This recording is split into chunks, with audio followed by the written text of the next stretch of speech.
শত্রু কাফের আর অশত্রু কাফেরের মধ্যে পার্থক্য আছে না নাই?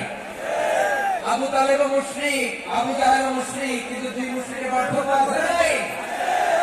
আবু তালেব নবীর চাচা মুশরিক, মারা গিয়েছে মুশরিক অবস্থায়, কিন্তু আজীবন আমার নবীকে আগলে রেখেছে, আমার নবীকে সাপোর্ট করেছে, ভালোবেসেছে। আবু জাহেল মুশরিক, মারা গিয়েছে মুশরিক হিসেবে, আজীবন আমার নবীর বিরুদ্ধে চালন করেছে। আবু জাহেলের শক্তি, সামর্থ্য, স্ট্র্যাটেজি, প্ল্যান সব আমার নবীর বিরুদ্ধে ছিল। আবু জাহেলের কারণে একটা দিন শান্তিতে আমার নবী মক্কায় ঘুমাতে পারে না। চিল্লায়া বলেন ঠিক কিনা?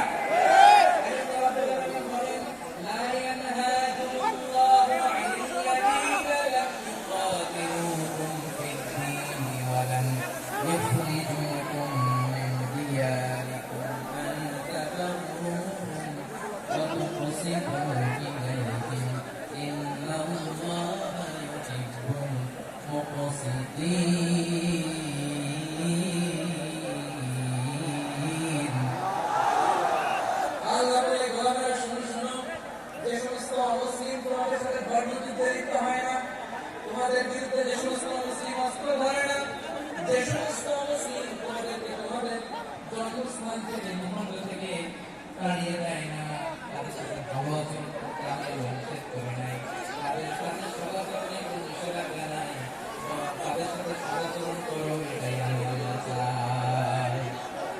তাহলে আমার যে মুসলিমরা আমাদের সাথে শত্রুতা করে না, তুচ্ছ-তাচ্ছিল্য করে না, আমাদের ভূমি থেকে আমাদের উচ্ছেদ করতে চায় না, আমাদের বিরুদ্ধে অস্ত্র ধরে না, ওই মুসলিম ভাইদের সাথে আমাদের কোনো দ্বন্দ্ব আছে? কোন বিরোধ আছে? বরং আছে ভালোবাসা। বরং আছে কি? এই ভালোবাসা দিয়ে আমরা বিশ্ব জয় করবো। রাজি আছি মুসলমান? আমাদের পুঁজি ভালোবাসা। আমাদের পুঁজি কি? আওয়াজ করে বলেন।